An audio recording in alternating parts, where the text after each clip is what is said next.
तो गतिरोध संसद में लगातार जारी है, तब जबकि एक लंबा विधायी कामकाज भी इस सत्र के दरमियान निपटाया जाना था। कई महत्वपूर्ण विधेयक थे जिनको पारित कराया जाना था। 4 खास मेहमान हमारे साथ यहां स्टूडियो में जुड़ रहे हैं। हमारे साथ हैं कांग्रेस पार्टी के वरिष्ठ नेता और पूर्व मंत्री प्रदीप जैन साहब। बहुत बहुत स्वागत है प्रदीप जी, आपका कार्यक्रम में। हमारे साथ जुड़ रहे हैं वरिष्ठ पत्रकार और राजनीतिक विश्लेषक एनके सिंह जी। बहुत बहुत स्वागत है सिंह सर, आपका कार्यक्रम में। हमारे साथ जुड़ेंगे भारतीय जनता पार्टी के वरिष्ठ नेता और सांसद प्रहलाद पटेल जी। बहुत बहुत स्वागत है प्रहलाद सर, आपका कार्यक्रम है। और हमारे साथ जुड़ेंगे बीजेडी से सांसद रविंद्र जैना जी। बहुत बहुत स्वागत है रविंद्र जी, आपका भी कार्यक्रम में। एनके सिंह सर, चर्चा की शुरुआत आपसे कुछ देर पहले लोकसभा में जो भी कुछ घटा एक सांसद के व्यवहार को लेकर, और उसके बाद की स्थिति और उससे पहले भी स्थिति, पहले दिन से लेकर अब तक, कैसे आप आंकते हैं? क्या इसे सामान्य माना जाए, विपक्ष के अधिकार के तौर पर देखा जाए? नहीं, ये डी जनरेशन कोई ऐसा नहीं है कि अभी वाले में भी हुआ है, पहले भी होता रहा है। इधर 20 साल से, मैं करीब 20 साल से पार्लियामेंट, बल्कि इससे ज्यादा हो गया, देख रहा हूं, इसके कंडक्ट को देख रहा हूं। हाल में मुझे लगता है कि शायद शब्द अपना अर्थ खो चुके हैं। लिहाजा आपको मैनिफेस्ट करने के लिए, जैसे आप देखें कि एक वैसे समाज में जिसमें कि तर्क अगर नहीं होता है तो हाथ या हाव भाव का बड़ा महत्व होता है, वो दिखाते हैं, क्योंकि शब्द से वो कन्वे नहीं कर पाते हैं। यहां जो हो रहा है, मुझे लगता है या तो सांसदों को ये ट्रस्ट खत्म हो गया पॉलिटिकल पार्टीज को कि आप शब्दों से भी कम्युनिकेट कर सकते हैं, और सभी समाज में जब भी पार्लियामेंट्री डेमोक्रेसी मजबूत होती है, मुझे याद आता है 450 साल का इतिहास है, अंग्रेजों ने मना किया था भारत में जब पार्लियामेंट्री डेमोक्रेसी लाएगी, तो उन्होंने लगातार कहा कि साहब हम तो 600 साल मैग्ना कार्टा के जमाने से कर रहे हैं, 1215 से कर रहे हैं, लेकिन हम रोज फेल हो रहे हैं, कम से कम आप लोगों के लिए अब ये नहीं है। आज हमें तो ये लग रहा है कि क्या हमें रिव्यू करना पड़ेगा कि हम अभी भी पार्लियामेंट्री डेमोक्रेसी के लिए मुकम्मल नहीं हुए हैं। ठीक है, क्या हमारी कलेक्टिव कॉन्शियसनेस या हमारा जो सोच का तरीका है वो अभी भी नहीं हुआ है? क्यों हमें वेल में जाना पड़ता है? अपनी बात पुरजोर तरीके से हम कह सकते हैं। हमें इंग्लैंड का पार्लियामेंट का याद है कि रैमसे मैकडोनाल्ड प्राइम मिनिस्टर थे, कैम्पबेल अफेयर हुआ और 15 मिनट हाउस में इस इशू को लेकर चर्चा हुई, रैमसे मैकडोनाल्ड को इस्तीफा देना पड़ा। ठीक बात है। तो अगर चीजें हैं बिल्कुल गलत हैं, एडवर्सरियल डेमोक्रेसी है, बिल्कुल अपोजिशन का काम है कि चीजों को हाईलाइट करे। ठीक बात है। और यहाँ भारतीय संसद के भी इतिहास को आप देखें तो कई बार ऐसा हुआ है कि विपक्ष ने अपने तर्क के आधार पर सरकारों को मजबूर किया है। छोटी संख्या थी, बहुत छोटी संख्या थी। एक जमाने में बीजेपी की संख्या, और बीजेपी क्यों लेंगे, आप देखें उस समय जो टॉल लीडर्स होते थे, ठीक बात है, वो बहुत छोटी संख्या, वो अपने तर्क पर ही जाने जाते थे। लोहिया की संख्या बहुत ज्यादा नहीं होती। ठीक बात है। लेकिन अटल जी उस जमाने में थे। अटल जी को हम लोग बचपने से याद है कि अटल जी बात कहते थे और उसका वजन होता था। ठीक है। तो मेरे ख्याल से या तो शब्द अपने अर्थ खो रहे हैं, या पार्लियामेंट्री डेमोक्रेसी के लिए हमारे जो मेंबरान आ रहे हैं, पॉलिटिकल पार्टी जो आ रही हैं, वो पूरी तरह से समझ नहीं पा रहे कि इसके नुआंसेस कैसे हैं। ठीक है, प्रहलाद पटेल साहब, आज संभवतः आप रहे होंगे लोकसभा में जब इस तरीके का पूरा वाकया घटा। एक सांसद को पूरे दिन के लिए कार्रवाई से निलंबित करना पड़ा। कैसे आप इस स्थिति को देखते हैं? क्या वास्तव में ये एक सही संदेश जा पा रहा है? मैं एनके सिंह साहब की बात को आगे बढ़ाता हूं। पार्लियामेंट में एक सबसे अहम बात होती है नियम और मर्यादा। सारा कुछ नियम के तहत नहीं होता, मर्यादाएं भी हैं जी। नियमों में तो आप कई जगह पर उलझा सकते हैं, जैसे आज कार्रवाइयां करनी पड़ी, लेकिन मर्यादा ये कहती है कि हमें किस सीमा तक जाना। दूसरी बात आती है कि मैं चूंकि बहुत छोटी उम्र में 27.5 साल में पार्लियामेंट में नए लोकसभा में आया था, लेकिन हमारे नेता अटल जी थे, उनका जो कहने का तरीका था, मुझे लगता है विदिन ए पार्टी सबको सोचना चाहिए। मैं जानबूझकर माननीय सदस्य का नाम नहीं ले रहा हूं, क्योंकि मुझे लगता है इस डिबेट को हम सिर्फ इतने में देखें कि देश अब हमें देख रहा है, बिल्कुल लाइव टेलीकास्ट होता है, आपकी हर आचरण को आम आदमी देख रहा है। तो क्या आप संदेश क्या देना चाहते हैं? जो एनके सिंह साहब ने कहा, क्या हम पुनर्विचार की स्थिति में आएंगे इतने वर्षों के बाद? मैं कम से कम ये मानता हूं कि ये बड़ी लज्जाजनक बात है। अगर मेरे नेता ने मुझसे उस छोटी उम्र में ये नहीं कहा होता कि देखो, 2 बातें कही थी मुझे, आज तक मैं उसमें मैंने अमल किया है। उन्होंने कहा कि अपनी कुर्सी के अलावा दूसरी कुर्सी पर मत बैठिए, उसी स्थान पर खड़े होकर सदन को और आसंदी को अपने सामने ये तय करिए कि वो आपकी बात को सुने। कितनी ही आपको इंसल्ट लगे कि आपकी अनदेखी हो रही है, उसके बावजूद भी कभी कुएं में कूदने की आत्महत्या की कोशिश मत करिए। कुआं मतलब तो मुझे मतलब जिसको वेल कहते हैं लोग, तो कुएं में कूदने का मतलब है कि आप आत्महत्या कर रहे हैं। मुझे 2 बातें लगती हैं जो मुझे इस अवसर पर कहनी है कि 2 विकृतियां आई हैं कि हम या तो जो हमारे लीडरान है, जो पार्टियों के नेता है, संसदीय परिवेश में उनका अनुभव कम है या उन मर्यादाओं का शायद वो पालन नहीं कर रहे और वो डिक्टेट कर रहे हैं। दूसरा, जो विधानमंडलों से लोग आए हैं और वहां जो वातावरण है वो लोकसभा से हमेशा डिफर रहा है। वो विधानमंडलों से आए हुए लोगों का जो आचरण है वो भी कई बार बड़े तकलीफें पैदा कर रहा है। ठीक है, ऐसा मुझे लगता है। मैं किसी का नाम नहीं ले रहा हूँ। आप तो पहली बार चुनकर आए हैं सर, सांसद के तौर पर पहली बार ही आए हैं ना? हाँ जी। कैसा अनुभव है इस सत्र के शुरुआती 4-5 दिन को देखने के बाद? कुछ निराशा आपको भी नजर आती है? देखिए, निराशा तो बहुत ही नजर आ रहा है। मैंने पहले भी कह चुका है, आज भी दोहरा रहा हूँ कि आज संसद में जो हो रहा है ये किसी के लिए अच्छा नहीं हो रहा है। संसद चलाना सरकार का जितना जिम्मेदारी बनता है, अपोजिशन का भी उतना ही बनता है। डेमोक्रेसी में यही सिस्टम है कि सबको मिलकर संसद चलाना है। ठीक है, बात सही है कि जो रूलिंग पार्टी होता है, सत्ताधारी दल होता है, उनको लीड लेना पड़ेगा। बट जो आज स्थिति नजर में आ रहा है, ऐसी कोई परिस्थिति नजर में आ नहीं रहा है। कुछ दिनों पहले लास्ट वीक क्या हुआ, कुछ एनडीए का कुछ मेंबर्स लोग ने जाके गांधी जी का स्टेचू पर धरना दिया है। जब बात आई, चर्चा में आई, क्या हुआ, नहीं राहुल गांधी जी ने किया था ऐसे, इसलिए हम भी करेंगे। उसी परंपरा को आगे बढ़ा रहे हैं। इसी परंपरा को आगे नहीं बढ़ा सकता है। इसीलिए तो आदमी लोग ने कांग्रेस को हटा के बीजेपी को लाया है। क्योंकि कुछ अंतर रहना चाहिए, एक अंतर रहना चाहिए। और आज मुद्दा क्या है? मुद्दा है कि एक्सटर्नल अफेयर का रेजिग्नेशन मांग करता है कांग्रेस। आज जो ओएल में गया हुआ था, कांग्रेस गया हुआ था एक्सटर्नल अफेयर को रेजिग्नेशन को लेके, एसपी गया हुआ था कास्ट सेंसस को लेके, तेलंगाना एमपी गया हुआ था उनका हाईकोर्ट को लेके, दूसरा अपोजिशन पार्टी का दूसरा मुद्दा था जो पार्लियामेंट्री डेमोक्रेसी में होता है, अपना वॉइस रेज करने का अलग-अलग। लेकिन ये स्थिति हो जाए कि एक सांसद को निलंबित करना पड़े, क्या उस स्थिति से बचा जा सकता है? ये तो एक अनफॉर्चुनेट इंसिडेंट था, ये होना नहीं चाहिए था।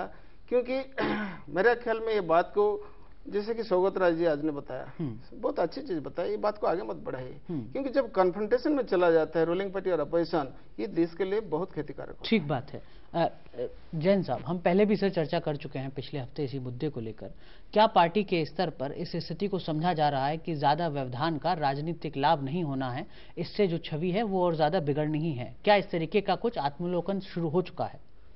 निश्चित रूप से जो सिंह साहब ने बात कही, बहुत अच्छी बात कही, और एक सारे लोगों को दल से ऊपर उठकर एक छवि प्रस्तुत करना चाहिए। ठीक है, ये लेकिन हमारा आने वाला कल बीते हुए कलों का जोड़ होता है। और मैं ये मानता हूं कि विचार ब्रह्मांड की सबसे बड़ी ताकत है और विचारों की अभिव्यक्ति देश के सबसे बड़े मंदिर में पूरे देश को एक दिशा देती है। ठीक है, और दिशा देने के लिए हमारा आचरण बहुत संतुलित और संयमित होना चाहिए। सर, जो आप यहाँ टेलीविजन स्टूडियो में जितना अच्छा कह रहे हैं, वो उतना अच्छा पिछले हफ्ते से अब तक लोकसभा में नहीं दिख रहा है, राज्यसभा में निश्चित रूप से वो एक इशू है। ठीक है, और मतलब समझ आप भी रहे हैं, मतलब लेकिन वो जिनके ऊपर कोई आरोप है, क्योंकि हम बीते हुए कल को देखें तो हमने उस कर्तव्य का निर्वाह किया है कि हमारे कोई भी मंत्री के ऊपर कोई आरोप आया तो हम लोगों ने रेजिग्नेशन उनका दिलाया है। और एक जो मर्यादा वाली बात पटेल साहब ने की, बिल्कुल सही है कि मर्यादा के आधार पर एक पार्टी ने चाहा कि जिस मंत्री के ऊपर एक आरोप है जी, और वो हम उसे कोई कानूनी आरोप ना भी माने, लेकिन कम से कम लोकलाज के आधार पर उन्हें इस्तीफा देना चाहिए और फिर चलना चाहिए। आज अपेक्षाकृत आप थोड़ा बेहतर शब्दों का इस्तेमाल कर रहे हैं, मतलब थोड़ा नरमी दिख रही है, ये अच्छी बात है पिछले शुक्रवार के मुकाबले। लेकिन सर, वही बात है घूम फिर कर, जो आप कर रहे हैं क्या वो आप नियमों के हिसाब से कर रहे हैं? मैंने पिछली बार भी आपसे पूछा था कि एक बार दर्शकों को बता दीजिए कि वेल में जाना नियमावली के हिसाब से सही है या नहीं, काली पट्टी बांधना सही है या नहीं। आपने कहा था नहीं, ये गलत है। तो किसी मंत्री के कथित अनैतिक आचरण के विरोध में जो आप कर रहे हैं, क्या वो नैतिक रूप से सही है? क्या वो नियमावली के हिसाब से सही है? और अगर नहीं तो फिर अंतर कहाँ रहा? देश की सबसे बड़ी पार्टी और देश की सबसे पुरानी पार्टी के बीच में अंतर कहाँ रहा, जो जैना साहब कह रहे हैं? अंतर तो रहना चाहिए ना। अनुराग जी, सरकार चलाने की जिम्मेदारी सरकार की होती है और सरकार का ये आचरण होना चाहिए कि देश की जन भावनाओं का सम्मान करें। आज पूरा देश चाहता है, प्रधानमंत्री ये कौन तय कर रहा है सर?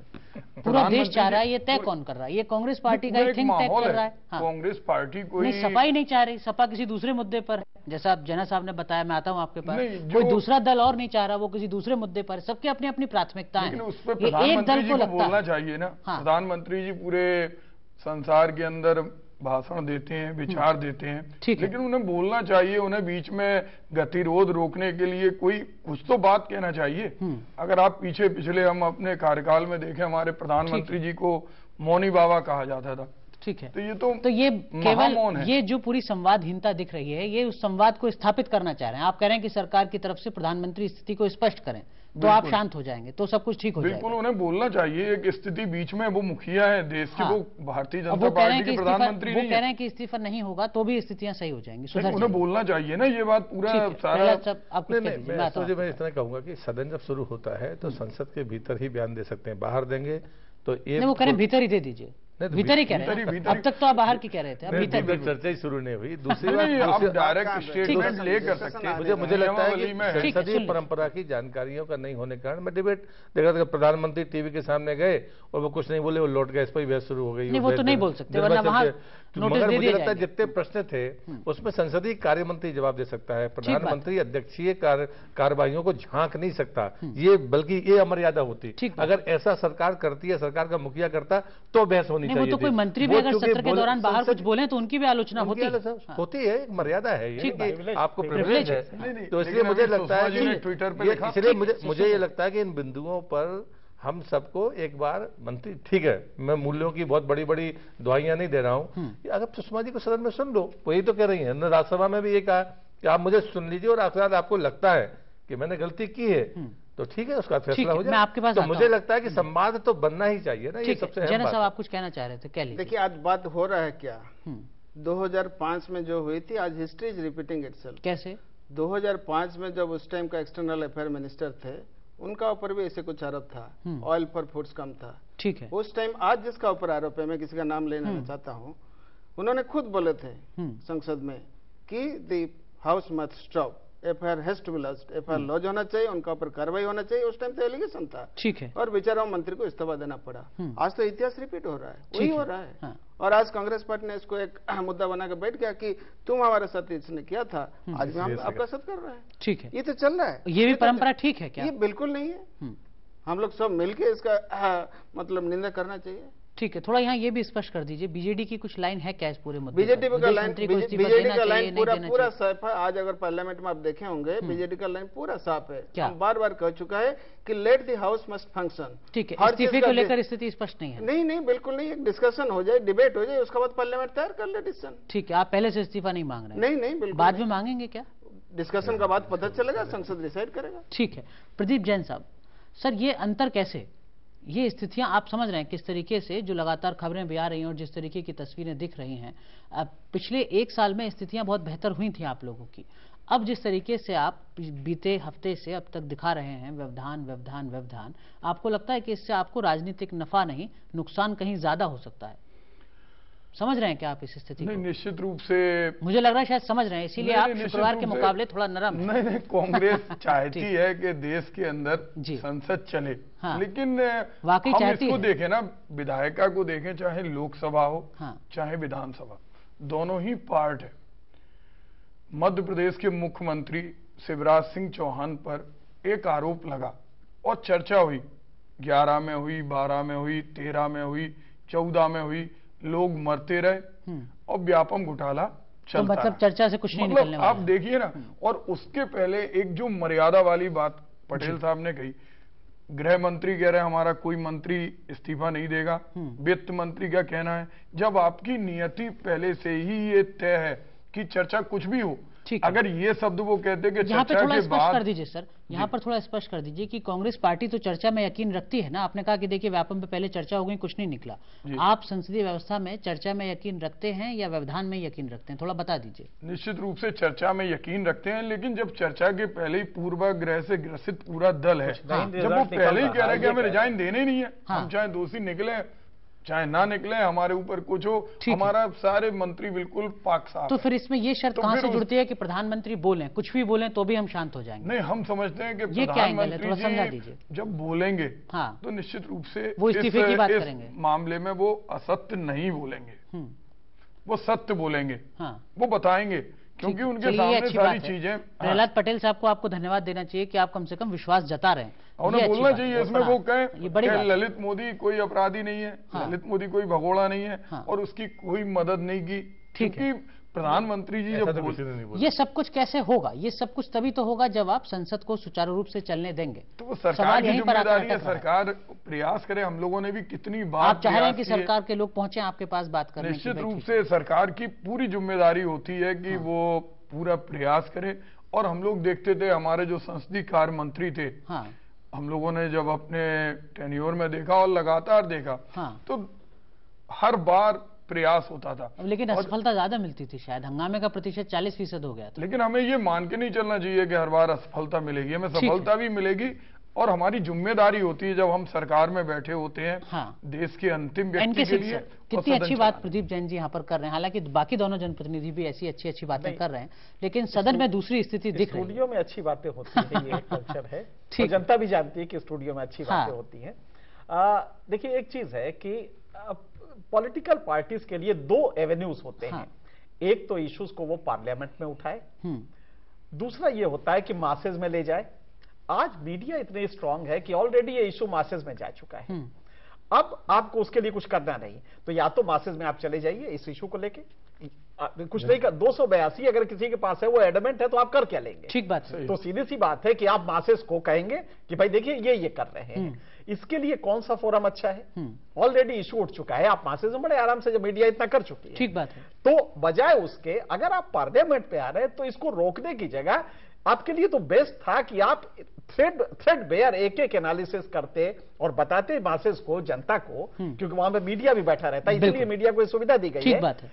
आप बताते और अगले दिन मीडिया, और अब तो आपके पास लोकसभा टीवी है, बिल्कुल, अब तो आपको 24 घंटे वो दिखाई दिया जाता है, जो वहां पे लाइव चल रहा है वो दिखाई देता है। तो आप क्यों नहीं, अगर इस इशू में दम है, आपके लॉजिक में पावर है, आपके पास कन्विंसिंग पावर है, तो आप उसको पार्लियामेंट में ले जाए और थ्रेड बेयर एनालिसिस करें कि साहब ये गवर्नमेंट कर रही है। आप करें कि रामलीला मैदान और संसद भवन में अंतर होना चाहिए। हाँ, मतलब या तो रामलीला, आपके पास दोनों विकल्प, आप रामलीला मैदान चले जाए, वहां पे भी आपको जनता मिलेगी। ठीक बात है। और इस माध्यम से आ सकते, लेकिन आप दोनों में घालमेल कर दे रहे हैं, पार्लियामेंट को रामलीला मैदान बना दे रहे हैं। तब ये मुश्किल हो जाता है कि पार्लियामेंट को आप पार्लियामेंट रहने दीजिए, यहां पे आप इश्यूज उठाइए, एक सिस्टमेटिकली उठाइए और उसके बाद छोड़ दीजिए। प्रदीप साहब, भाग रहे हैं क्या सर आप चर्चा से?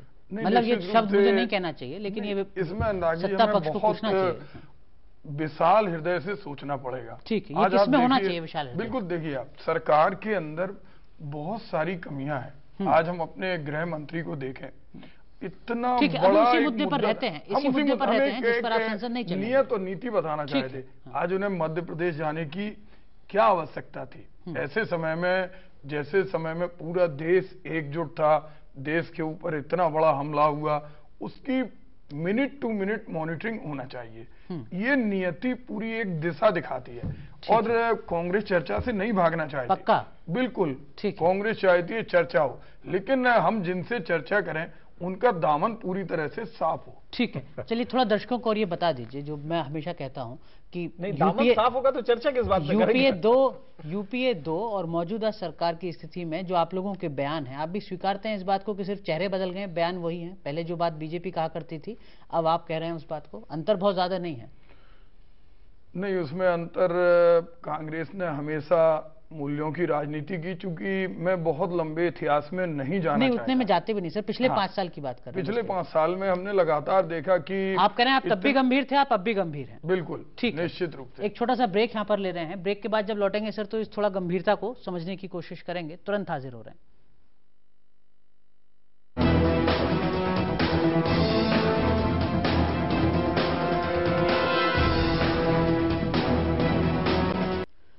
एनके सिंह सर, एक चीज मैं आपसे समझना चाहूंगा सर, ये कैसे तय होता है आपके हिसाब से कि इस मुद्दे पर 4-5 दिन संसद नहीं चलने देनी है और इस मुद्दे की कोई मतलब नहीं है या उस मुद्दे की कोई प्राथमिकता नहीं है? मतलब किसानों की आत्महत्या या सामाजिक आर्थिक जनगणना के आंकड़े प्राथमिकता में कहीं नहीं होंगे और विदेश मंत्री का इस्तीफा सबसे ऊपर होगा, इतना कि 5 दिन तक संसद ना चलने दी जाए। ये मुद्दों की असाधारणता को तय कौन करता है? कौन सा मुद्दा रेयरेस्ट ऑफ द रेयर जैसा है? ये कैसे तय होता है, देश हित के हिसाब से या दल हित के हिसाब से? नहीं, असल में देश हित, पब्लिक परसेप्शन जो है वो एक अजीब सा फेज आया है जिसमें रियल इश्यूज जो हैं वो दब जा रहे हैं और इमोशनल इश्यूज, करप्शन का एक एलिगेशन आप करप्शन का लगा दीजिए, वो चिपक जाएगा और वो चलेगा। लेकिन अगर वहीं पे किसान का हो या गरीबी को लेके कोई हो, जबरदस्त गरीबी है। ठीक बात। आप देखिए इसी सोशल उसमें सेंसस में एससीसी में बहुत कंपोनेंट है जो गरीबी को लेके, बिल्कुल वो मुद्दा नहीं बन रहा है। कास्ट सेंसस क्यों नहीं आ रहा है, ये मुद्दा बन रहा है। ठीक बात है। तो आप समझ सकते हैं कैसे तय होता है, देश हित के हिसाब से या दल हित के हिसाब से? नहीं, दल हित के हिसाब से। ये देश हित तो कुछ नहीं। देखिए, मुझे बहुत अफसोस से कहना पड़ता है कि देश हित एक ऐसा शब्द है कि जिसको हम इस्तेमाल तो करते पर वो दिल में नहीं रहता। ठीक है। वो पार्टी हित हर क्षण रहता है और पार्टी हित से ही चीजें चलती हैं। ठीक है। यहाँ पे आप देखें कि लेकिन अगर पार्टी हित भी रहता है, थोड़ा मैं दर्शकों के लिए आपसे समझना चाह रहा हूं, अगर पार्टी हित भी सर्वोपरि रहता है तो क्या उससे भी कभी ना कभी देर सवेर देश हित कुछ हो पाता है, या वो पार्टी हित कैसे भी सत्ता में आ जाओ, यही बड़ा अच्छा सवाल है, लेकिन बड़ा स्लो प्रोसेस है। पार्टी हित असल में हुआ ये कि एफपीटीपी सिस्टम की वजह से वो कास्टाइज हो गया, मतलब कास्ट उसमें चला गया है। अब उसका पार्टी हित इसमें है कि दो कास्ट को जोड़ के हमारा विनेबल कॉम्बिनेशन बनता है कि नहीं, तो लिहाजा देश हित गौण हो जाता है। लेकिन तो भी आज अगर विकास इतना हुआ है 65 साल में, जो भी थोड़ा बहुत विकास हुआ है, मुझे लगता है कि अगर पॉलिटिकल पार्टीज देश हित में अपने को एक मान ले, एक अंडरस्टैंडिंग कर ले कि भाई ये इशू देश हित का है, बिल्कुल इस पे ड्रॉप कर देते हैं, तो इस देश को बदलने में 10 साल 15 साल लगेंगे। लेकिन 65 साल में आप देखें इतना स्लो रहा है, सिर्फ इसलिए कि हमने यहां तक लाते लाते इसको सब डिविजन्स में बांट दिया है समाज को। ये बात जो सिंह साहब कह रहे हैं, ये आप लोगों के लिए भी समझना जरूरी है कि मुद्दों को प्राथमिकता के आधार पर उठाना, देश हित नहीं दल हित कहीं ज्यादा उसके पीछे वजह होती है। पटेल साहब आप कुछ कहना चाह रहे थे? आशुतोष जी, मुझे लगता है कि जैसे आक्षेप में जब हम लोगों के साथ जैसे लगता है मैं गेहूं के साथ घुन भी पिसता है, मैं उन लोगों में से हूं, मैं जनप्रतिनिधि हूं, भारतीय जनता पार्टी का कार्यकर्ता हूं, लेकिन जो टीवी के चैनल के सामने कहता हूं वो सदन में भी करता हूं, सड़क पर भी। अच्छी बात है। और इसलिए मुझे लगता है कि दूसरी बात आती है कि जब आप देश हित को दल के हित से ऊपर मान लें, तो मैं अटल जी का घूम फिर के अटल जी का नाम आता है, वो साफ खुलेआम कहते व्यक्ति से बड़ा दल और दल से बड़ा देश, देश के ऊपर कोई नहीं होता। और इसलिए मुझे लगता है कि हम जब चर्चा करने बैठे तो हमारा दोहरा स्वरूप नहीं होना। मैं अगर यहाँ पर कहता हूँ तो मैं अपनी पार्टी के भीतर इस बात को मनवा पाऊंगा कि नहीं, ये भी तय करना चाहिए, क्योंकि मेरा तो पार्टियों के आंतरिक लोकतंत्र मैं इस बात को कहता हूँ, दुर्भाग्य से सदन बाहर से डिक्टेट हो रहा है। अगर सदन की मर्यादाओं के भीतर या मुद्दों के आधार पर चलता तो एनके सिंह साहब ठीक कह रहे हैं कि जो इशू जनता के बीच में जाना चाहिए था, आपकी मैदानी ताकत नहीं होने के बावजूद मीडिया पहुंचा चुका। अगर है तो आप जाइए, लेकिन सदन के भीतर तो मेरिट्स पर बात होगी। ठीक है, तो आप मुद्दों पर बात करिए, तथ्य पर बात करिए, तो मुझे लगता है कि वो ज्यादा बेहतर होगा देश के लिए भी। लेकिन जो बात प्रदीप जी यहाँ पर बार बार कह रहे हैं, वो ये कह रहे हैं कि एक तरीके की संवादहीनता जैसी कुछ है अभी सत्ता और प्रतिपक्ष के बीच में। ये बात वो कह रहे हैं कि सरकार की जिम्मेदारी है पहले तो बहुत सारी बातें की जिनको मैंने छेड़ा नहीं। अब व्यापम का मामला तो राज्य का विषय, वो विधानसभा में रहे, मैं तो विधानसभा में कभी रहा नहीं। मुझे लगता है कि उसके ब्यौरे में जाएंगे तो एक दिन उसी पर बहस होनी चाहिए। व्यापम की बहस सदन में नहीं हो सकती है, ये वो भी जानते हैं, कांग्रेस भी जानती है। इसलिए बहस होगी तो सिर्फ हमारे विदेश मंत्री के मुद्दे पर हो सकती है। अगर सदन की मर्यादाओं और नियमों और कानूनों को देखेंगे तो उनके ऊपर होगी। उसके लिए सरकार सदैव तैयार है, सरकार उस बात से बचना नहीं चाहती, इसलिए उसको बाइफर्केट करके बहुत सारे मुद्दों को जोड़ने की जरूरत नहीं है। व्यापम पर अगर कोई बहस होनी है तो विधानसभा में बहस के लिए वहां भी स्थिति यही है। लेकिन अगर जहां कोर्ट जहां भी शामिल होता है, नहीं, अगर आप भी इस नियम को जानते हैं तो फिर आप क्यों एक तरीके से धमकी देते हैं प्रतिपक्ष को कि देखिए आप व्यापम छेड़ेंगे तो हम उत्तराखंड चले जाएंगे, हम हिमाचल चले जाएंगे, हम गोवा चले जाएंगे, हम असम चले जाएंगे। ये क्या है फिर? मुझे लगता है कि ये बिल्कुल गलत तरीका है। लेकिन भ्रष्टाचार पर ये जो गांव में जो महिलाएं लड़ती है, इस ढंग का बर्ताव ये बिल्कुल ठीक नहीं है। लेकिन एक तरीके का संकेत होता है कि भाई आप हमारी बातें मत करो। एक बात हम मैं तो कह रहा हूँ चैनल पर जो जैसे लोकतंत्र हमारा लोकलाज से चलता है, मर्यादा बिल्कुल आपकी कंसेप्ट हमें क्लियर लगी। ठीक है, पहले भी आदर्श घोटाला की चर्चा पार्लियामेंट में हुई, गुजरात के दंगों की चर्चा हुई, क्यों हुई? गलत तरीका है। ठीक है, नहीं, एक आपको राज्य का विषय था, एक व्यापम केवल एक राज्य से संबंधित नहीं है, पूरी पीढ़ी से संबंधित है, युवा पीढ़ी से। ठीक है, उससे कठोर, जितने कठोर शब्दों में आपने नहीं कहा उतने कठोर शब्दों में मेरा बयान है मध्य प्रदेश में मेरी सरकार रहने के बाद। मालूम हमारे संज्ञान में सुन लेते हैं। एक चीज पटेल जी मेरे ख्याल से उसको संज्ञान में मैं लाना चाहूंगा, ऐसा नहीं होता है कि व्यापम डिस्कस नहीं हो सकता। वाइटल इश्यूज जो स्टेट के होते हैं वो पार्लियामेंट के, ये पेज नंबर 448 कॉलन शेखदर अगर आप पढ़ें बहुत स्पष्ट रूप से लिखा है। और प्रधानमंत्री को, अगर चीफ मिनिस्टर ने कोई गलती की है तो प्रधानमंत्री को एक कंप्लेंट दे सकते हैं, प्रधानमंत्री उसकी इंक्वायरी कराएगा। तो वो प्रक्रिया है। और 0 में अक्सर सांसद जो दूसरे राजनीतिक दल अगर सत्ता में हो राज्य में तो आलोचना करते हैं, मुद्दा उठाते हैं कि नहीं उठा सकते। हर तीसरे दिन लॉ एंड ऑर्डर मुद्दा होता है। बड़ा बढ़िया कहा कि तुम व्यापक उठाओगे तो मैं उत्तराखंड ले आऊंगा और हिमाचल, गोवा, असम सब। तो ये लग रहा है कि जब तूने मेरे चीफ मिनिस्टर को कहा ले ये तेरे चीफ मिनिस्टर, ठीक बात है, तो दोनों ही चुप हो दोनों बराबर, फिर दोनों बराबर हो गए। तो जनता ये देख रही है कि भाई दोनों चीफ मिनिस्टर करके ठीक बात, तो मतलब आधे राज्यों में गड़बड़ है, ये तो खुद दोनों राजनीतिक दल ही कह रहे हैं लगभग हो जाता है। उसको भी उठाए ना, ठीक उसको कोई है। मना साहब थोड़ी आप कुछ करेगी कह रहे हैं। कांग्रेस। आप एक बहुत ही क्वेश्चन पूछे कि क्या डिसाइड करता है प्रायोरिटी। हाँ। पॉलिटिकल एजेंडा डिसाइड करता है ना, देश का मुद्दा डिसाइड ठीक बात है, पार्टी लाइन तय करती है, पार्टी लाइन तय करता है। मैं उसमें 1-2 पॉइंट रखना जरूर चाहूंगा। आज क्या है देश का हालत, कई राज्य है जहां की farmer suicide it is doubled in last 6 month. GST bill, खुद वित्त मंत्री जी ने हाउस में कमेंट किया है कि 1 अप्रैल 2016 से जीएसटी बिल आ जाएगा। अगर ये और जीएसटी बिल इतना बड़ा बिल है कि देश का भविष्य इसका ऊपर काफी भारी मात्रा से डिपेंड कर रहा है। आज अगर मानसून सेशन में पास नहीं होगा, होगा कब, कैसे लागू? ठीक, कॉन्स्टिट्यूशनल अमेंडमेंट बिल है, उसका बाद रियल स्टेट इसको पास करेंगे। तो ये विषय ये आता है कि आज देश का अर्थनीतिक हालत जो है, एक्सपोर्ट घट रहा है। लास्ट 6 महीना में एक्सपोर्ट 15% करीब घट रहा है, इंपोर्ट बढ़ रहा है, इंडेक्स ऑफ इंडस्ट्रियल प्रोडक्शन घट रहा है, अनएम्प्लॉयमेंट बढ़ रहा है। इसका ऊपर किसी का नजर नहीं। वो पढ़ना भी पड़ेगा ना सर। आप लोग जब ऐसे मुद्दों पर चर्चा करने आएंगे तो थोड़ा आप लोगों को पढ़ाई भी करनी पड़ेगी, तभी आप उस पर चर्चा करेंगे। व्यवधान करना अपेक्षाकृत ज्यादा आसान है। मुद्दा अगर हम नहीं लाएंगे तो जाएंगे कहाँ, क्या होगा देश का हालत। ठीक बात है। जैन साहब, इसमें 2-3 सवाल और हैं सर। आपको नहीं लगता कि इन्होंने बड़े सही मुद्दे उठाए, जो तीनों कहा है ना, आप लोग इसको ले आइए, ये बात सही के नहीं, यहाँ पर भी पढ़ना पड़ेगा ना, समस्या ये भी है, सबसे बड़ा पढ़ना यहाँ पर भी पड़ेगा। सुसाइड 50% बढ़ चुका है, जीएसटी बिल पारित नहीं हो रहा है, क्या होगा 1 अप्रैल 2016? अनएम्प्लॉयमेंट बढ़ा है, अनएम्प्लॉयमेंट बढ़ रहा है, प्रदीप एक्सपोर्ट घट रहा साहब, है। ये जो बात यहाँ पर बता रहे हैं, आपको नहीं लगता कि ये आप हो सकता है कि इस व्यवधान से कुछ राजनीतिक रूप से क्रेडिट लेने की कोशिश कर रहे हों, लेकिन यहाँ पर आपको और ज्यादा आरोप कहीं ना झेलने पड़ जाएं कि जीएसटी लागू नहीं हुआ तो वो कांग्रेस की वजह से लागू नहीं हुआ, जिससे जीडीपी हमारी 1-2% बढ़ जाती है, नए रोजगार पैदा होते, अर्थव्यवस्था बेहतर हो जाती, वो सब काम जो हो सकता था वो आपकी वजह से नहीं हो पा रहा है। मतलब आप कहीं अच्छे दिन में बाधा तो नहीं बन जा रहे हैं इस व्यवधान से? पूरे देश ने देखा है कि कैसे अच्छे दिन आ रहे हैं, मैं उस पर कोई कमेंट नहीं करना चाहता, लेकिन मैं ये जरूर कहूंगा कि कांग्रेस ने कभी भी विकास में और अंतिम व्यक्ति तक प्रकाश की किरण पहुंचने में बाधा नहीं पहुंचाई, और हमने बहुत आरोपों को सहा है।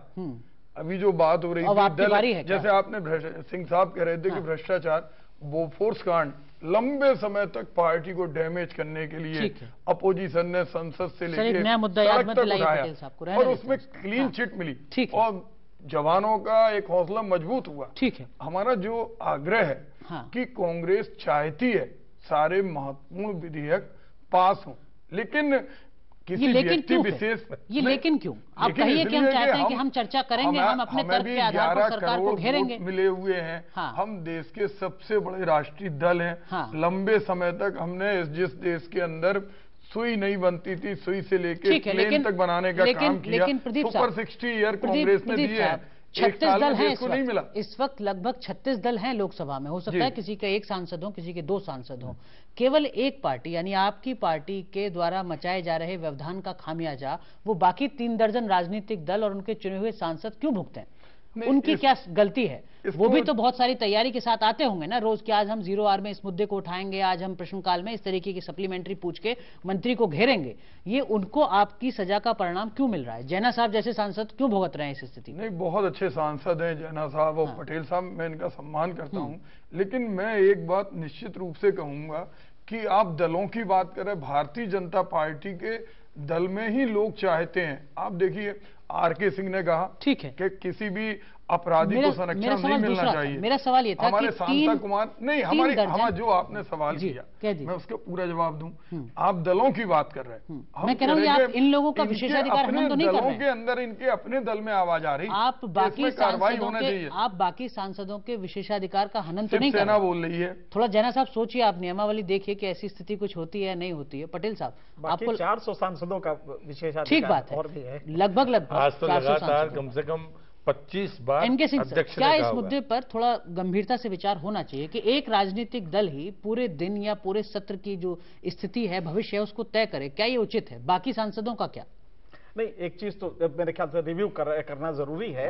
हम ये मान सकते हैं, देखिए एंटी डिफेक्शन लॉ जब से आया है तब से आपके बोलने का जो फ्रीडम होता है वो कहीं रोक दिया गया है। ये उसके पीछे है, क्योंकि उसी की वजह से अगर आप देखें 1985 में आया था एंटी डिफेक्शन लॉ, तब से लेके आज तक धीरे धीरे फ्री जो एक कॉन्शियंस था वो मेंबर्स का खत्म हो गया एंटी डिफेक्शन लॉ की वजह से। तो लिहाजा पार्लियामेंट में जो चर्चा होगी वो एक स्टेटेड लाइन पे होगी, उससे हट नहीं सकती। जो पटेल साहब को कहा जाएगा व्हिप के साथ वही वो बोलेंगे, वही कंडक्ट करेंगे। ठीक है। अब इसकी प्रॉब्लम ये हो रही है कि लिहाजा पार्लियामेंट्री डिबेट की क्वालिटी गिरेगी।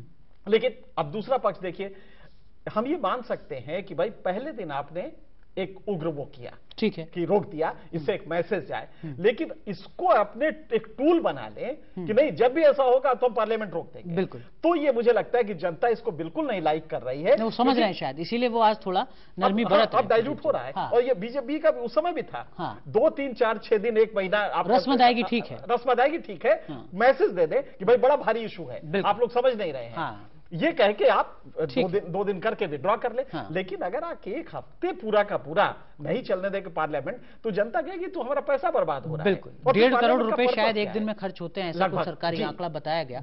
प्रदीप जैन साहब, कब तक सर, मतलब गला भी तो थकता होगा, पानी वानी पीना पड़ता होगा, ऐसी स्थिति क्या 18 दिन तक जो कार्य दिवस है उसमें रहनी है, या ये रणनीति तय हो गई है कि थोड़ा रस्म अदायगी आप 3-4 दिन कीजिए और उसके बाद में चर्चा चलती रहेगी? कुछ हुआ है क्या ऐसा पार्टी स्तर पर जो आप बता सकें प्रवक्ता के तौर पर? नहीं, निश्चित रूप से हम आपको बताएं, जैसे आज राष्ट्र हित में 13 तारीख तक तो हंगामा नहीं करेंगे हित में था। हाँ। आज सदन की कार्रवाई हुई और आपने देखा होगा हम बहुत सारे इशू पर व्यवधान नहीं करना चाहते। हमारे जो स्टैंड है वो बिल्कुल क्लियर है और वो केवल कांग्रेस की भावना नहीं है, पूरे देश की भावना है। नहीं, हम उसको कोई, अगर आप सर्वे एजेंसी हो, जिस तरह सीटों का सर्वे होता, आप एक कोई चैनल वाला उसका सर्वे करा ले, पार्टी करा ले, वो देश के अंदर मुद्दे कौन से हैं। और हम ये कहते हैं कि कांग्रेस के अगर मुख्यमंत्रियों पे भी आरोप है तो उस पर भी चर्चा कराओ ना। ठीक है, उस पर चर्चा क्यों सर? आलाकमान कहेंगे इस्तीफा दो, इस्तीफा हो जाए नैतिकता के आधार पर, उसमें चर्चा की जरूरत है। मुख्यमंत्री का रेजिग्नेशन लिया। एक चीज है कि पार्लियामेंट को, ब्रिटिश पार्लियामेंट को जननी माना जाता है दुनिया भर की पार्लियामेंट का। क्यों नहीं हम ब्रिटिश पार्लियामेंट की नजीर ले कि कभी भी एडजॉर्नमेंट आज तक नहीं हुआ है, वह एडजॉर्नमेंट होता ही नहीं। हाँ। अगर यह स्थिति है तो क्यों नहीं हम यहाँ पे भी ये करते कि एडजॉर्नमेंट, यहाँ पर भी नियमों में प्रश्नकाल को स्थगित करने का प्रावधान नहीं है। पटेल साहब आप कुछ कह रहे थे? नहीं, मैं ये कह रहा हूँ कि नियमों में तो साफ है कि प्रश्नकाल स्थगित होना भी नहीं चाहिए। 20 दिन पहले से सांसद लगाता है, उस पर तो किसी भी पार्टी को कम से कम प्रश्नकाल तो ना हो, प्रश्नकाल तो कम से कम कभी स्थगित करने की कोशिश नहीं करनी चाहिए। उसके ठीक बाद कोई चर्चा ली जा सकती है। दूसरी बात जो एनके सिंह साहब ने कही, मैं बड़ी विनम्रता से कहूंगा कि भारतीय जनता पार्टी में ऐसा नहीं है। आप वोट के समय जो व्हिप जारी होती है उसको छोड़कर, मैं कम से कम पिछले 1 साल में देश के 8 राज्यों के बारे में बोला हूंगा या विश्व पर अलग अलग बोला हूंगा, कभी कोई रोक टोक होती नहीं है।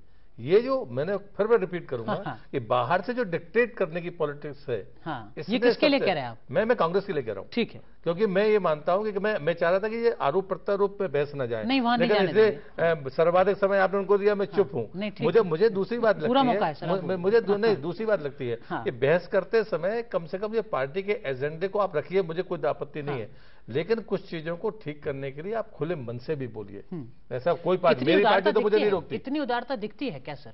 खुले मन से बोलने वाली उदारता राजनीतिक दलों में या नेताओं में दिखती है? बिल्कुल दिखती है। 40% जब पिछली लोकसभा में हंगामा हुआ था, उसी का परिणाम है कि पिछला साल 100% से ज्यादा पार्लियामेंट कैसे चल गई। लेकिन जब पिछले 5 साल काम का सरकारी कैसे हो गया? पटेल साहब, जब पिछले 5 साल 40% व्यवधान हुआ, संसद नहीं चली, पूरे के पूरे सत्र बर्बाद हो गए, तो क्या प्रहलाद पटेल साहब ने व्यक्तिगत तौर पर या पार्टी ने उसकी कभी आलोचना की कि हमने जो किया है वो गलत किया है? एक उदाहरण देखिए, असम वाले मामले में जब बांग्लादेश से भी टीटी हुई है, उसमें पार्टी के स्टैंड के खिलाफ प्रधानमंत्री ने फैसला किया।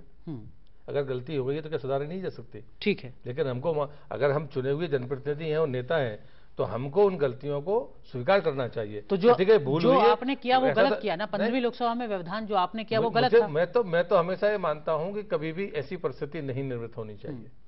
ठीक है, ये अपने हिसाब से तो परिभाषाएं नहीं बन रही हैं। नहीं, अपने जो हमने कर दिया 5 साल, अटल जी को कोट किया है, मैं 4थी बार सांसद हूँ। मैं ये मानता हूँ कि कई बार गलतियां हो सकती है, जैसे असम के मामले में कितनी आलोचना हुई, लेकिन उसके बाद भी प्रधानमंत्री ने माना कि नहीं, ये फैसला है वो तो मुझे लगता है कि आप अगर गलत परंपराओं को लेकर, मैं तो अभी तक जितने कांग्रेस के लोगों की बात सुनता हूं, आपने ऐसा किया था इसलिए हम ऐसा कर रहे हैं, जैसे कि आपने कहा, इनने कहा इसलिए मैं बोला नहीं था कि मतलब आप किसी गलत परंपरा का अनुसरण करने के लिए आप परंपरा ढूंढ रहे हैं। अच्छी बातें हुई हैं उनके लिए नहीं करेंगे। पिछला साल 100% से ज्यादा पार्लियामेंट चली, इतने सारे बेकार के कानून वापस हो गए या नए कानून बन गए, अच्छी डिबेट चली, तो चलाई, उसके लिए धन्यवाद दिया है। इनडायरेक्ट रूप से सदन के धन्यवाद दिया, बाकी ने भी दिया। वैसे हमारे एक दर्शक जैना जी ने उठाए, एक हमारे दर्शक हैं, उन्होंने कहा बोले कि देखिए अगर 100% उत्पादकता हुई है तो ये किसी ने उपकार नहीं किया है देश के ऊपर, इसी काम के लिए चुनकर उन्हें भेजा गया है, चाहे वो सत्ता हो चाहे वो प्रतिपक्ष हो। तो इसको राजनीतिक श्रेय के तौर पर या राजनीतिक लाभ के तौर पर कोई राजनीतिक दल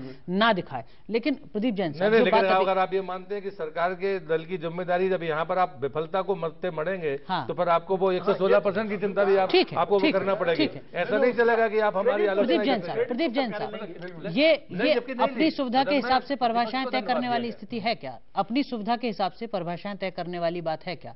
जैसा अभी पटेल साहब ने कहा, आप जब पिछले कार्यक्रम में आए थे तो आप वित्त मंत्री अरुण जेटली के एक बयान का भी जिक्र कर रहे थे कि देखिए उन्होंने कहा है कि हंगामा मचाओ तो हम हंगामा कर रहे हैं। अरुण जेटली का नहीं, सुषमा जी का, सुषमा जी का भी ये भी है नया, और अधिकृत रूप से मैंने देखा। और मुझे अनेक बार ऐसा लगता था कि कोई मुद्दा नहीं है और किस तरह भारतीय जनता पार्टी पूरे सदन को बाधित किए हैं और उनकी नेता क्या बोल रही हैं। और उन्होंने 2013 में जो बोला और 2012 में जेटली साहब ने बोला, वो पूरे देश ने देखा। उन्होंने कहा कि बाधित करना भी हमारे लोकतंत्र में हमारा हथियार। सर एक छोटा सा ब्रेक मुझे लेने के लिए कहा जा रहा है। जैन साहब माफ कीजिए, मैं आपके पास भी आता हूं, लेकिन अगस्त 2012 में जब अरुण जेटली ने राज्यसभा के नेता के तौर पर यह बात कही थी तो उससे ठीक पहले दो बातें और कही थी। उसमें उन्होंने कहा था कि व्यवधान कतई नहीं मचना चाहिए, असाधारण स्थिति में इस पर विचार होना चाहिए। तो वो असाधारण स्थिति क्या है उसी को हम यहां समझने की कोशिश कर रहे थे कि ये मुद्दों की असाधारणता आखिर तय कौन करता है, देश हित या दल हित। तुरंत हाजिर हो रहे हैं एक छोटे से ब्रेक के बाद। जैन साहब आप कुछ कहना चाह रहे थे ब्रेक पर जाने से पहले। देखिए ये जो मुद्दा आ जा रहा है, मुद्दा एक छोटा सा मुद्दा है, इसके लिए क्या आज पूरा संसद हैरान हो चुका है। मुद्दा है क्या, एक्सटर्नल अफेयर मिनिस्टर को लेकर मुद्दा है और उनका रेजिग्नेशन हम मांग कर रहा है। और इसमें इशू है क्या, इशू ये है कि उन्होंने ऐसे कुछ काम किया है which is in contravention of the laid down procedure of the government. ठीक है, एनफोर्समेंट डायरेक्टरेट ने लुकआउट नोटिस दे दिया ललित मोदी को। जब ये दे दिया, ये एक अनुभवी मंत्री अपना डिपार्टमेंट का सारी प्रोसीजर बाईपास करके उनको एक परमिशन दे दिए। ये तो मुद्दा है, घूम फिर के कुछ भी बोल दे, ट्वीट भी कुछ करे, संसद में कुछ भी बात रहे, ऑपोजिशन कुछ भी बात करे। और ये बात को आज इतना आगे इसीलिए बढ़ा जाता है कि 2005-10 साल का बात, पुराना बात में जो थोड़ी देर पहले बता रहा था कि अरे आपने तो ऐसे किया था एक्सटर्नल अफेयर मिनिस्टर को, ठीक है, उनका अगेंस्ट में एफआईआर दर्ज करो, उनको रेजिग्नेशन करो। आज हम आ गया, ये इसको रिपीट करेंगे, घूम फिर के मुद्दा ही है। ठीक है, इसमें कोई बुराई है क्या अगर ऐसा भी हो रहा है तब भी अगर किसी गलत काम का विरोध किया गया और अगर आज भी किसी गलत काम का विरोध हो रहा है तो इसमें कोई दिक्कत है? इसमें तो किसी को एक ऑनरशिप ले लेना चाहिए। ऑनरशिप लेके बात को खत्म करो, देश को आगे बढ़ाओ। ठीक है, for a simple issue why the country has to suffer, that is the point. Ownership मतलब कोई जवाबदेही ले ले कि ठीक है हमसे गलती हुई है, ऐसा कुछ ना जवाब दे, संसद को कन्विंस करे। अगर संसद कन्विंस नहीं होता है, अपना मोरालिटी ले रहे। एलके आडवाणी जी क्या बताए, ठीक है, there must be probity in public. क्या हम इसको ऐसे परिभाषित करें कि बीजेडी कहती है कि विदेश मंत्री को इस्तीफा देना चाहिए? मैं आ रहा हूँ उस पॉइंट ठीक है, पब्लिक लाइफ। आडवाणी जी का बात को रेस्पेक्ट किया जाए। ठीक है, अपना बोलने का ये मतलब है कि हालांकि वहाँ चार्जशीट का भी एंगल था और नैतिकता उतनी भारतीय राजनीति में 18 दिन से 5 दिन खत्म हो चुका है। ठीक है, और बचा 13 दिन। जैन साहब, ये जो जैन साहब कह रहे हैं कि बीजेडी के सांसद बहुत तैयारी से आते हैं लोकसभा में भी और बाहर भी, काफी वाजिब बात कह रहे हैं। कुछ बुनियादी बात है, संसद की नियमावली का अगर उल्लंघन कर रहे हैं तो उसके दोषी आप हैं। पहली बार जो चुनकर सांसद आए हैं वो अगर अपनी कोई बात कहना चाहते हैं इस सत्र में जो वो नहीं कह पा रहे हैं उसके दोषी आप हैं। जो विधेयक पारित होने थे जो पारित नहीं हो पा रहे हैं उसके दोषी आप हैं। और बाकी राजनीतिक दल भी जो अपने मुद्दे नहीं उठा पा रहे हैं उसके दोषी आप हैं। आप स्वीकारते हैं इन सारी बातों को? ये तो सब कुछ ठीक है ना, तथ्यात्मक है ये तो, इसमें कुछ गड़बड़ नहीं है। नहीं, बिल्कुल। संसद जो नहीं चली उसके पीछे ये आप आरोप लगा सकते हैं। ये भी आरोप हमारा निश्चित रूप से जब आप हमारा मौलिक, हम विपक्ष में बैठे हैं मजबूती से, जो आपने एक बात कही कि लाल कृष्ण आडवाणी और मदन लाल खुराना ने जब हवाला कांड में नाम आया था तो उनकी मोरालिटी जागी थी। और उन्होंने रेजिग्नेशन दिया था, वो भी एक लोक लाज के लिए दिया था, किसी ने उन्हें बहुत ज्यादा मजबूर नहीं किया था। संदर्भ में भी कहते हैं तो वो अपने आप उनकी आधी बात भी तो सुनिए। जब आप लोकलाज कहते हैं तो क्या आप उसे यूपीए 2 में भी याद रखते हैं उस लोकलाज को? मतलब विपक्ष को रखना चाहिए। कुमार ए राजा चाहिए, हमने तो हम लोगों ने जेल के अंदर कराया ए राजा को, इन्होंने याद नहीं दिलाया हमने ए राजा को। आप एक निश्चित रूप से समझिए, कांग्रेस ने कभी भी उसको, भले ही हमारी मार्केटिंग नहीं हम वर्तमान में कर पा रहे हैं, लेकिन हमारे सुपर 60 ईयर हुए और हमने विपक्ष को कभी उनके अधिकारों से वंचित नहीं किया। आज हमारी आवाज को दबाने का कुचक्र चल रहा, इस तरह प्रदर्शित किया जा रहा है कि इन 4 दिनों में पूरे देश का काम कांग्रेस की वजह से बाधित हुआ, लेकिन कांग्रेस ने जो मोरालिटी का इशू उठाया सब कुछ वो नहीं दिखाया जा रहा। सब कुछ सामान्य है क्या? निश्चित रूप से ऐसा भी तो नहीं है ना। नहीं तो उसके लिए जिम्मेदार कांग्रेस नहीं है। लोग कह रहे हैं कि जो सांसद हल्ला मचा रहे हैं उनको आप नो वर्क नो पे का सिद्धांत लागू कर दीजिए उनके लिए। वो भी छोटी चीज है, उसका कोई मतलब नहीं है। देखो, हम एक पॉलिटिकल बात नहीं कह रहे, हम एक चीज कहते हैं, वॉइस है, वो मन की बात करते हैं, तो कभी मन की बात में संसद की बात करते हैं, उसको प्रिविलेज नहीं आएगा, एक जनरल बात आ जाएगी। और इसको ट्विटर पर सुषमा जी ने अपना स्पष्टीकरण दिया, तो क्या प्रिविलेज आया? क्यों नहीं बोलते? चलिए आप कह दीजिए। मुझे लगता है कि एक तो मुश्किल है कि बोलते समय हम ये बात भूल जाते हैं कि हम कह रहे हैं, इसमें कोई बदले की कार्यवाही नहीं है। जो आज अधीर रंजन जी ने किया, मुझे जो उन्होंने किया उसका उनको जो छोटा मोटा संकेत संसदीय परंपरा में मिलना चाहिए वो न्यूनतम है और वो ठीक भी है, लेकिन वो उससे कहीं ज्यादा दुखद ये होता है कि हम कोई वरिष्ठ लोग उनका समर्थन करें। मैंने पहले शुरुआत भी अपनी बात से की थी, खत्म भी यही करता हूं। ये सब विदिन पार्टी मामला है कि हम अपने लोगों को कितना अनुशासित और मर्यादित रख पाते हैं। ये पहली जिम्मेदारी पार्टी की है। सदन में तो वो चुनने के बाद जाता है पार्टी के फोरम से, ठीक है। इसलिए पहली जवाबदेही चाहे मेरी पार्टी हो चाहे किसी और की पार्टी हो, ये पार्टी की विफलता है। अगर मैं अमर्यादित आचरण करता हूं तो उसकी जवाबदेही सदन से ज्यादा या मेरे से ज्यादा मेरी पार्टी की, उससे होकर आता हूं। ये बात कहने के लिए आपको इसलिए तो आसानी नहीं है कि इस बार आप सत्ता में हैं। जी नहीं, जब मैं विरोध में था तब भी मुझे कोई आसानी नहीं, मैं सड़क पे हूं तब भी मुझे कोई दिक्कत नहीं है। लेकिन दूसरी बात मुझे लगता है कि हम एक चीज कहना चाहते, हम कह रहे हैं आप सर्वश्रेष्ठ सांसद हो, लेकिन आपके दल का रिकॉर्ड तो देखो। भारतीय जनता पार्टी ये बिल्कुल गलत तरीके से अपन बहस ले जाए, ये बिल्कुल ठीक नहीं है। हम समाधान की तरफ जाएं तो उसके लिए सबसे बेहतर तरीका है कि हम कामकाज के तरीकों को राष्ट्र हित में देखें। जो जैना जी ने कहा है, मुद्दे उनको देखिए जो देश के जैना जी ने दोनों बातें बहस करिए ना, तो मानिए ना, सदन चलना चाहिए। पटेल साहब अडवाणी जी की बात भी, इस राष्ट्र हित के नाम पर कुछ समाधान आपको नजर आता है क्या आने वाले दिन में? दल हित सर्वोपरि रहने जा रहा है? नहीं, अभी तक तो रहेगा, लेकिन धीरे धीरे ये दबाव जनता का पड़ रहा है। जनता में एजुकेशन बढ़ रहा है, तर्क शक्ति बढ़ रही, तो जनता का ये दबाव आप देखें, 4 दिन कांग्रेस की आंच नहीं झेल पाई, तो आज डाइल्यूट कर रही है स्टैंड। ठीक बात। तो ये आंच दबेगा। लेकिन एक चीज है, देश में करप्शन पूरे व्हाइट हाउस खाली है, तो ऐसे में अगर कोई मुद्दा, ठीक है सिंह सर, तो कोई एक अगर मान लीजिए करप्शन का एक मुद्दा है और वो उठा रहे हैं, पब्लिक परसेप्शन में वो कैसे जाता है उसको उठा रहे हैं, उसमें कोई दिक्कत नहीं है, लेकिन एक टोकन जेस्चर लेके उसको प्रॉपरली उठाएं पार्लियामेंट में।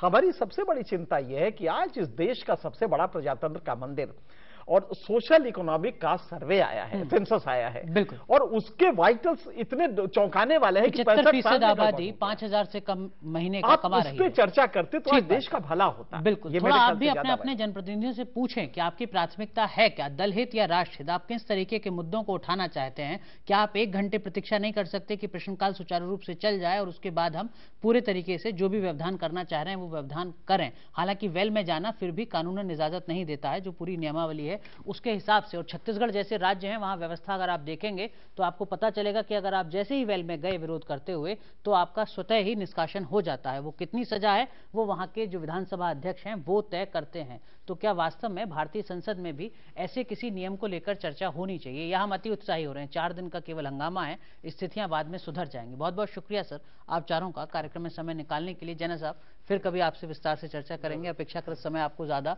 नहीं मिल पाया। बहुत बहुत शुक्रिया आप सभी दर्शकों से कार्यक्रम देखने के लिए। अपने संसदीय सांसदों से ये सवाल पूछिएगा जरूर। नमस्कार।